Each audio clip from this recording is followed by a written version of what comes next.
they, they really, really upset the cars. But the problem with the sausage curbs is that they're also supremely penal for people who didn't make an actual mistake. You get run off the track by another car. A driver, I remember in a I can't remember if it was F2 or F3 race at Monza a few years ago, went over the curb, it upset the cart, and the guy flew over and into the fence. This is not commensurate with what a mistake or what a minor infraction is. I mean, when guys are getting taken out of races, cars are getting destroyed. This is no longer about a deterrent. This is something that has to be addressed by the FIA, and a little bit of common sense, has to come into play, because if a driver, there's already rules about track limits in Formula One. So if somebody drives off the track, if somebody exceeds, what they're calling track limits, there's a penalty that can be imposed for that. These things are just dangerous, and they're outdated, and to me they're just flat stupid, where again you could be the victim of somebody else's mistake and have your day ended, or worse, get hurt. Like it's just, I don't know, it's madness. These two have been going at it. Max and Lewis have been going out. It seems like for a long time. Is there a point now where it's starting to get maybe too intense and too dangerous for both riders, or is this just kind of normal as we follow the F1 season? I'd say this is pretty normal. People are really quick to judge what they don't understand. That I had a few conversations with people over the week since this happened, and people want to blame either Lewis or Max. They take a look at this isolated incident and say that Lewis could have offered more room or Max could have done this. But, I think right now what's happening is Lewis is finally stepping up and saying he's not going to back down. Even earlier in this race, on lap one, Max got, Lewis got a run on Max. They went to a different chicane. Max drove wide. Lewis had to go over the curbs, but he didn't take, Max out. When the opportunity for Lewis to stick it towards Max and not back down was there, Max didn't concede. He could have very easily got out of it. And, you can call, I'm probably laying more of the blame on Max than Lewis in this situation, but Max could have easily backed out. He didn't have to challenge like that. Both of these drivers knew that whoever came out of that chicane ahead was going to be the one to challenge for the lead. Neither one backed down. Max had the lesser line. It was the lower percentage move. And if he's got any thought whatsoever towards winning the championship, which maybe that was part of what was happening, because this seemed to be more of a deliberate move. And there were a number of comments that were made by broadcasters like Damon Hill, who questioned whether or not this was a deliberate move to get Lewis out of the race. Max only has a small lead right now. I don't think these things are deliberate, but these guys are giving us a lot of fodder and a lot of material to talk about here. I mean, I would rather be able to see these two guys demonstrate their abilities as excellent drivers than this kind of nonsense and look like boneheads. Daniel Ricciardo wins his first race since 2018. Him and Lando Norris finish 1-2. That's the first team all year to have a 1-2 for McLaren.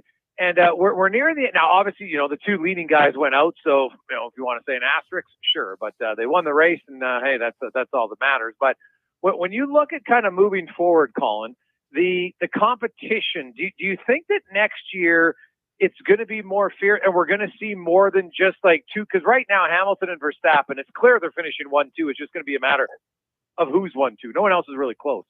You think that's going to change next year when the cap, like the spending cap, comes in play? Yeah, I sure hope so. These new regulations, really seem like the drivers are going to be able to have a lot more control. They're not going to be so dependent on downforce. The cars will be able to follow closer, and they'll be built a lot more equal. It's not going to be the team that spends the most amount of money, because I think all teams will be able to spend to the maximum of the cap. But with the new configuration, that's going to change most of everything. And I sure hope so, because, when when you see what these drivers are actually capable of, when they're not so worried about or not worried, but affected by aerodynamics, it's going to be a lot of fun. We see that every weekend in the Pinty series. Our cars are entirely dependent on mechanical grip, and you can really see the guys who know how to control these things. Colin Livingston joins us in the CanTorque Racing Report. And so, Colin, they move now. Their next race, of course, will be in Russia next weekend. Meanwhile, IndyCar, you pretty much predicted it. The first corner at Portland was a big mess. So there was like 6 cars missing the corner, lots of contact. But after that, it was fairly uneventful. Paolo wins it, reclaims the point lead. They're going to be racing again this weekend. And they're going to say, is that a better track? Give me your call. What's going to happen on the first lap after you bang that one out loud? Well, no one's going to call me Karnak for being able to predict something that was pretty obvious. Yeah, I mean, this weekend, Laguna Seca is just an awesome racetrack. Like there is, I say this about quite a few places, but just legendary track. Lots of elevation change that you don't really get to appreciate on TV. I can't make a prediction. At least the first corner at Laguna Seca, you come down a hill and it's more of a sweeping corner, not such a hard braking zone. There's definite potential for catastrophe, but the championship leaders, they've got to be a little bit more careful. The other guys, they can be a little bit more aggressive. I think we're getting down to two contenders between Alex Palou and Patricio O'Ward. I think Newgarden and Scotty D are maybe also rans at this point. But yeah, I mean, just a fantastic race. If anyone wants to see like just a gorgeous road course, you can't get a lot better than Laguna Seca there in Monterey. Colin, just quickly, Michael Schumacher, there's a new film, a documentary about him. What are your thoughts on this, and what kind of angle do they approach or take to highlight his career? Yeah, I mean, so many people are, getting their first taste of racing through all these Netflix, shows like Drive to Survive, and this Schumacher documentary is, I thought it was really well done. I can really appreciate Michael a little bit more as a person after seeing this. They cover more of the behind the scenes stuff and kind of tried to tie it into what was happening on the track.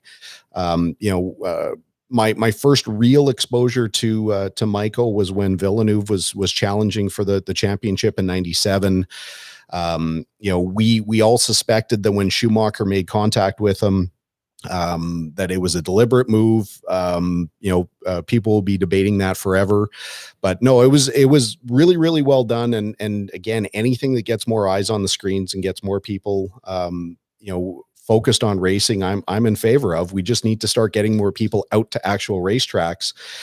Formula One is awesome and it's a grand spectacle, but we need to, it'd be great if we could get people out to, local kart tracks, places like, EIR in Wetaskiwin, Castrol, get out and see real racing, and see how it compares to what these big guys are doing. I mean, all these guys start in these lower forms of racing, just like we talk about with hockey. Get out and support, minor hockey, and what's great is when you get to see people who are still competing for the love of things where money doesn't necessarily confuse it. So again, I'll take my big step off the soapbox, but hopefully we get more people out and supporting the local racetracks.